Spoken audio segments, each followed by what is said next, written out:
Well, it's finally over. The anime known as Boruto is finally over. You see that Attack on Titan? When they say finale, they truly mean it. I mean, at least until it comes back, probably later this year. However, with this finale, we have a pretty good looking episode, so let's talk about the visuals. We start off with this dreamlike aesthetic going around, as Naruto is essentially reminiscing over the moments that Boruto has had, and essentially this is showing the audience the moments that Boruto has had throughout the series, as you have to keep in mind he was kind of taken out in the last episode. So this is a very tough situation going on. And you can really feel when Naruto just calls out to his son. However, I do kind of wish there was more character acting going towards Naruto, as you have to keep in mind his son was literally just unalived in front of him. But that's just me nitpicking. I get it, the schedule is terrible. They obviously did what they could with this episode. But things kick up dramatically when Kawaki and Code start fighting each other. Most of this fight was key animated by Kohei Ibata, and he doesn't have much work credited on anything, but he did do this scene in the last episode where Kawaki shoots these rods. And he animates here again with some pretty good action that kind of reminds me of Yamashita. Obviously it's not as good, but it did remind me of it. I do like how competent the storyboarding is with this. It feels like this scene has a pretty good sense of momentum. And if you recall, I did have a problem with how some of the action was storyboarded in the last episode. I do feel like the choreography in this scene had much more competent storyboarding. If there's one thing I didn't like in this fight scene, it would be this scene where Code gets stabbed by the rod. With this kind of perspective,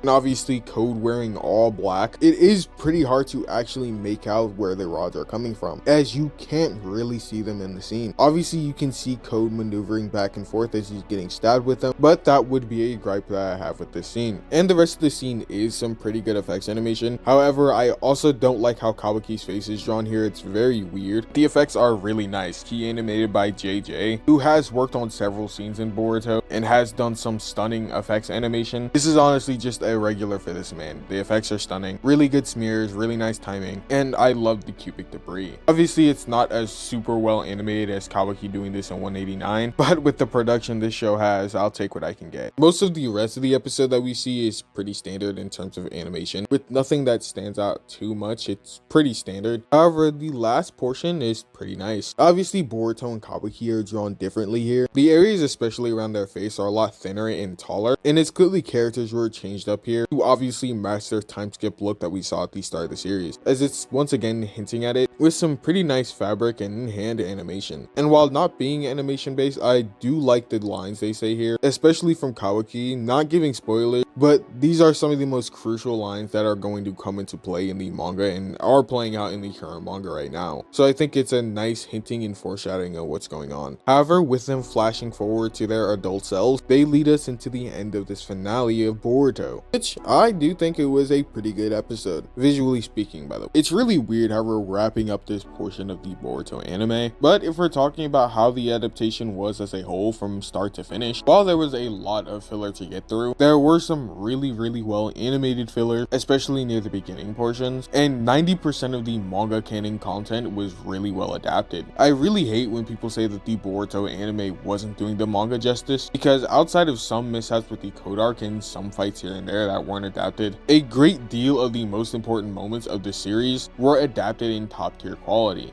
which, unlike what people believe, this unironically shows how passionate the staff were for this production. And though it's not likely to happen, just given the current state of the industry, I do hope Boruto comes back with a much stronger and stable production, considering the gravity and the magnitude of some of the scenes that are going to take place further on. And I do think in my next few videos, I am going to break down a lot of the production issues Boruto has struggled with and has been dealing with, just so people can get an idea of the current situation. But that's a talk for another day. If you liked the video and you want to see more from me, I'd love for you guys to leave a like and subscribe, and also ring that notification bell so you can get caught up when I post, as we are growing incredibly fast and I'd like to keep the momentum going. And with that being said, I hope you guys have a fantastic day. I am Debunked by Aaron PFP, signing out.